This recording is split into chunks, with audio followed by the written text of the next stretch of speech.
안녕하세요. 박형룡 목사입니다.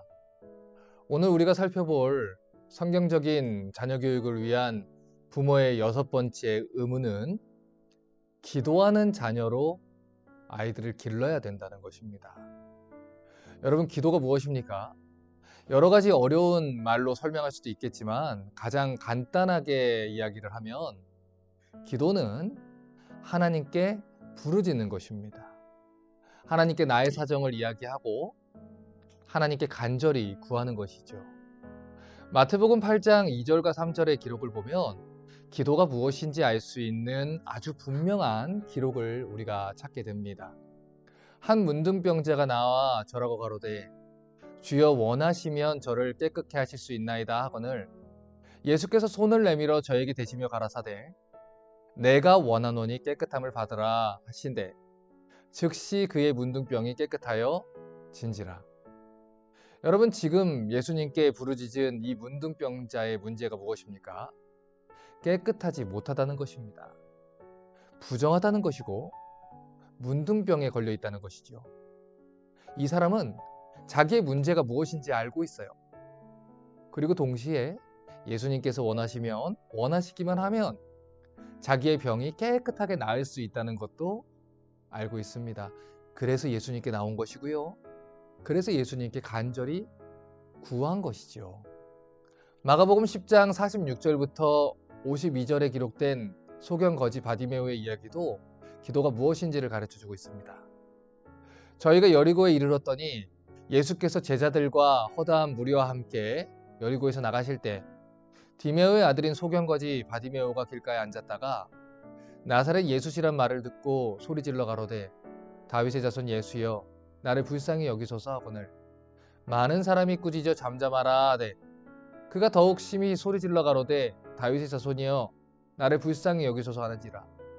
예수께서 머물러 서서 저를 부르라 하시니 저희가 그 소경을 부르며 이르되 안심하고 일어나라 너를 부르신다 하매 소경이 겉옷을 내어버리고 뛰어 일어나 예수께 나아오거늘 예수께서 일러 가라사대 내게 무엇을 하여 주기를 원하느냐. 소경이 가로되 선생님이여 보기를 원하나이다. 예수께서 이르시되 가라 내 믿음이 너를 구원하였느니라 하시니 저가 곧 보게 되어 예수를 길에서 쫓으니라. 바디메오는 소경입니다. 또한 바디메오는 거지죠. 그는 스스로의 능력으로 눈을 뜰 수도 없고 또 자기의 눈을 고치기 위한 그 어떤 비용도 지불할 수가 없습니다. 그런데 그가 알고 있는 한 가지가 있어요. 나사렛 예수는 자기를 불쌍히 여길 거라는 것. 그리고 예수님께서 자기를 불쌍히 여기고 고쳐주시면 자기 눈은 고침을 받을 것이라는 것. 이게 바로 바디메오가 알고 있었고 믿고 있었던 사실입니다. 그래서 그는 부르짖었어요. 예수님 나를 불쌍히 여기소서. 그런데 이 구절에서 우리가 주목해서 봐야 되는 내용이 50절에 있습니다. 소경이 겉옷을 내어버리고 뛰어 일어나 예수께 나아오거늘. 여러분, 예수님 당시에는 옷을 만드는 기술이 오늘같이 발달하지 못했습니다. 그래서 그 당시 사람들은 옷을 귀하게 여겼고요. 특히 겉옷은 일교차가 심한 팔레스타인 땅에서 이불과도 같은 역할을 했습니다. 그래서 겉옷은 이 재산의 1순위라 할 수 있을 정도로 아주 귀한 취급을 받았죠. 자, 그런데 오늘 본문이 뭐라고 합니까? 앞을 보지도 못하는 소경이 예수님이 부르시자 겉옷을 그냥 내어버리고 예수님께 달려갔다는 거예요. 여러분, 만약에 고침받지 못하면 어떻게 하죠? 앞을 보지 못하는 소경이 그렇게 되면 자기 겉옷이 어디 있는 줄 알고 되찾을 수 있겠습니까? 그리고 예수님께 다녀오는 그 순간에 다른 거지들이 자기의 겉옷을 집어가기라도 하면 어떻게 합니까? 하지만 바디메오는 뛰어나간 거예요. 왜냐하면 그것이 가장 중요한 일이었고 지금 이 기회를 놓치면 두 번 다시 자기 눈이 회복될 기회는 없을 것이다. 이런 생각이 찾아왔기 때문입니다. 바디메오는 자기에게 필요한 걸 알았어요. 그리고 예수님께서 자기의 문제를 해결할 수 있는 분이라는 것도 확신했습니다. 그래서 그는 예수님께 부르짖었고 예수님의 부르심을 듣고 달려갔던 것이죠. 마가복음 10장 48절을 보면 기도에 대한 놀라운 가르침을 또 얻을 수 있게 됩니다. 많은 사람이 꾸짖어 잠잠하라 하되 그가 더욱 심히 소리질러 가로되 다윗의 자손이여 나를 불쌍히 여기소서 하는지라. 여러분, 유대인들의 문화는 체면 문화이고 명예 문화입니다. 그래서 그들은 다 큰 어른이 길에서 큰 소리를 내고 경박스럽게 행동하는 것을 절대로 반기지 않죠. 또 유대인들은 이 명예 문화 속에 살고 있기 때문에 누구와 어울리고 누구와 대화를 하는지가 자기의 가치와 사회적인 입지를 나타낸다 생각했습니다. 그래서 그들은 소경 거지 바디메오가 예수님을 향해서 부르짖는 걸 금지한 거예요. 왜냐하면 그와 대화를 하는 것 자체가 수치스러운 일이었고 자기들의 이 사회적인 위치를 떨어뜨리는 일이라 생각했기 때문이에요. 하지만 바디메오는 부르짖었죠. 사람들이 뭐라 해도 윽박질러도 창피하고 민망해도 기도했습니다. 왜요? 예수님이 아니면 소망이 없으니까요. 예수님이 아니면 답이 없으니까요. 그래서 부르짖은 거예요.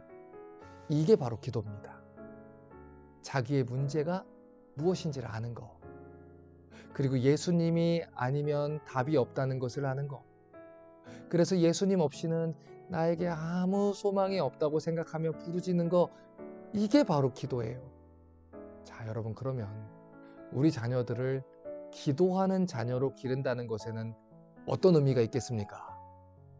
이것은 어렸을 때부터 우리 아이들의 도움이요, 피난처 되시는 분이 하나님 한 분밖에 없다는 것을 아이들에게 가르쳐 줘야 된다는 거예요.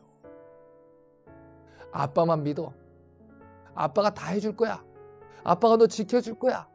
이것을 가르쳐 주는 것보다 더 중요한 게 뭐냐면 우리 하나님만이 아이들의 도움이요, 피난처가 된다는 걸 가르쳐 주는 것입니다. 여러분, 우리가 언제까지 우리 아이들을 지킬 수 있겠어요? 아이들을 위해서 유산을 다 물려주고 많은 돈을 남겨준다 한들 어떻게 우리가 그 아이들을 평생 따라다니면서 지키겠습니까? 우리는 당장 내일에도 죽을 수 있는 아주 연약하고 유약한 존재일 뿐입니다. 그렇기 때문에 이 부모인 우리들은 우리 아이들이 하나님만 의지하고 하나님의 보호하심만 의지하는 하나님의 자녀로 성숙할 수 있도록 기도 훈련을 시켜야 되는 거예요. 부모의 의무 35페이지 마지막 단락을 보면 이렇게 말합니다. 부모 여러분, 진정 자녀들을 사랑한다면 여러분이 가진 모든 권위와 능력으로 그들이 기도하는 습관을 들일 수 있도록 도우십시오. 어떻게 기도를 시작하는지 보여주십시오. 무엇을 기도할지 말해주십시오. 계속해서 기도하도록 격려해 주십시오. 자녀들이 기도를 소홀히 여기는 모습을 보이면 또다시 그렇게 하십시오. 혹시 자녀가 하나님께 기도하지 않는 사람이 되더라도 그 원인이 부모인 여러분에게 있지 않도록 하십시오. 기도하는 습관은 우리 자녀들이 떼는 신앙의 첫 걸음이라는 사실을 잊지 마십시오. 기도는 하나님을 하나님으로 인정하는 행위입니다. 하나님만이 우리 구원자시오, 하나님만이 우리의 도움이라는 것을 인정하는 행위예요. 그러므로 어렸을 때부터 자녀들이 부모보다 더욱더 하나님을 의지하는 훈련을 시키셔야 돼요. 그게 바로 기도 훈련입니다. 이것을 위해서 어렸을 때부터 자녀들에게 기도하는 법을 가르쳐 주셔야 돼요. 자, 그러면 어떻게 해야 우리 자녀들한테 기도하는 훈련을 시킬 수 있을까요? 첫 번째 방법은 부모인 여러분이 기도하는 모습을 먼저 보여야 된다는 거예요. 부모의 의무 37페이지 위에서 세 번째 줄부터 읽어보겠습니다. 여러분의 자녀가 한 번도 스스로 기도하는 소리를 듣지 못했다면 그것은 부모인 여러분의 책임입니다. 이게 참 가슴 아픈 말이고 찔리는 말이죠. 그런데 사실이에요. 계속해서 말씀드리지만 자녀들은 부모의 뒤를 보며 그 등을 보며 자랍니다. 그러므로 이 자녀들이 말씀을 사랑하는 아이들로 자라기를 원하신다면 우리 부모님들이 먼저 사랑하는 모습을 보여야 되는 것이고, 또 자녀들이 기도하는 아이로 자라기를 원하신다면 우리 부모님들이 먼저 기도하는 모습을 보여야 된다는 거예요.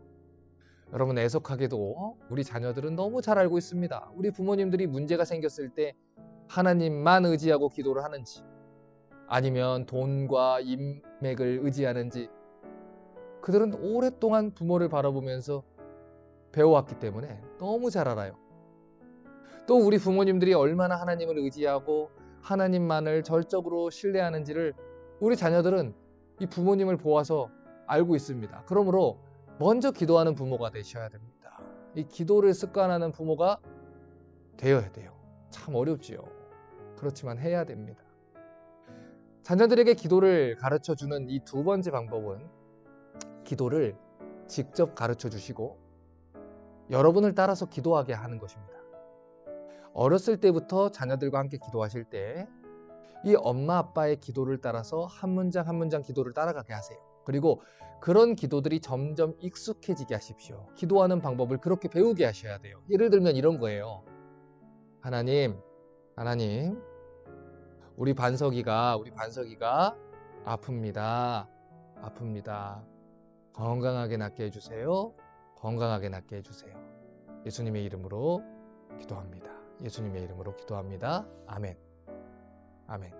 이런 식으로 마치 메아리처럼 이 부모의 기도를 듣고 아이의 기도가 울려 퍼지도록 이 기도의 내용을 하나하나 가르쳐 주셔야 됩니다. 이것은 아이가 아주 어렸을 때부터 말을 하기 시작하는 그 순간부터 훈련시키는 게 제일 좋아요. 그리고 혹시 아이들이 글을 쓸 정도의 나이가 되면 스스로 기도문을 써볼 수 있도록 해보십시오.